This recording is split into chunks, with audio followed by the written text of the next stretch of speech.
No vasto panorama das reflexões teológicas, emerge uma questão que ecoa através das Escrituras e provoca ponderações profundas. O pecado que não encontra perdão. Dentro das narrativas bíblicas e das tradições teológicas, encontramos alusões a um tipo de transgressão que se destaca pela sua gravidade, transcendendo as fronteiras da misericórdia divina. Este é o pecado que, segundo as Escrituras, não encontra absolvição, desafiando a própria essência da redenção. A compreensão desse conceito crucial requer uma análise criteriosa das passagens bíblicas pertinentes e das interpretações teológicas ao longo dos séculos, revelando um terreno complexo, onde a justiça divina se entrelaça com a natureza insondável da graça.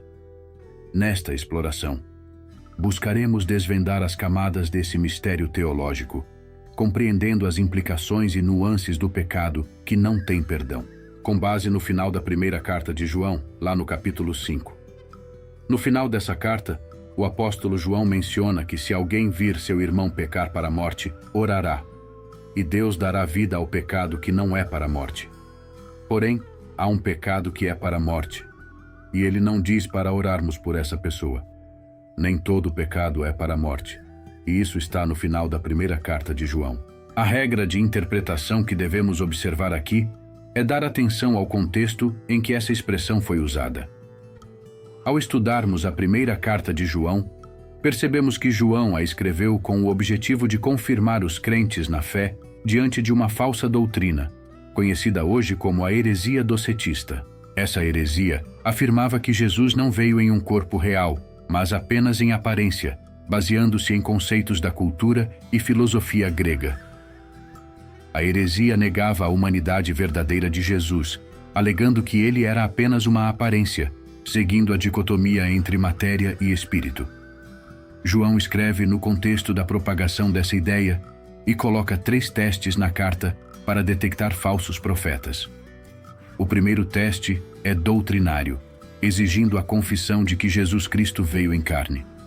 O segundo é social, relacionado ao amor pelo irmão. O terceiro é moral, indicando que amar a Deus significa evitar o pecado. O pecado para a morte, segundo João, é a apostasia, quando alguém que um dia se declarou servo de Jesus Cristo abandona a fé, segue uma falsa doutrina e nega os ensinamentos apostólicos.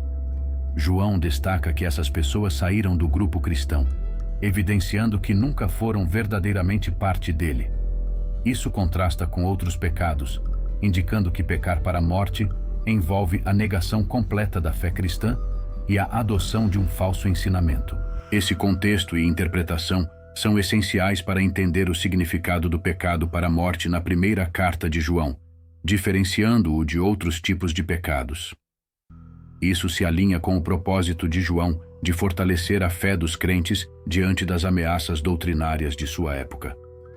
A blasfêmia contra o Espírito Santo é um tema que aparece nos evangelhos sinópticos, onde Jesus faz uma advertência séria sobre um pecado que não será perdoado. Vamos explorar o que exatamente isso significa nas Escrituras. Nas passagens de Mateus 12:31-32, Marcos 3:28-30 e Lucas 12:10, Jesus fala sobre a blasfêmia contra o Espírito Santo em resposta à rejeição de alguns líderes religiosos da sua época.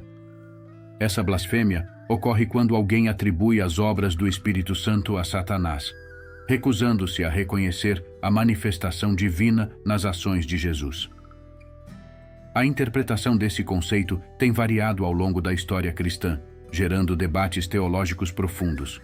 Muitos teólogos destacam que a gravidade desse pecado está na rejeição persistente e consciente da obra do Espírito, impedindo a possibilidade de arrependimento e perdão. É vital ressaltar que, mesmo diante dessa advertência, a misericórdia de Deus é vasta. A mensagem subjacente não é instigar o medo, mas sim incentivar a receptividade à obra redentora do Espírito Santo e a disposição para aceitar a graça divina. Encerrando nossa reflexão sobre o pecado que não encontra perdão, esperamos que esta exploração tenha proporcionado insights e esclarecimentos valiosos sobre um tema tão profundo e complexo. Se este conteúdo ressoou contigo ou se suscitou novas perguntas, convidamos você a expressar sua opinião nos comentários abaixo. Além disso, se ainda não o fez, considere se inscrever em nosso canal para continuar a explorar temas relevantes e enriquecedores juntos. Se este vídeo foi edificante para você, não se esqueça de deixar seu like e compartilhar com aqueles que possam se interessar por essa discussão. Agradecemos pela sua participação e ansiamos por continuar essa jornada teológica ao seu lado. Até a próxima.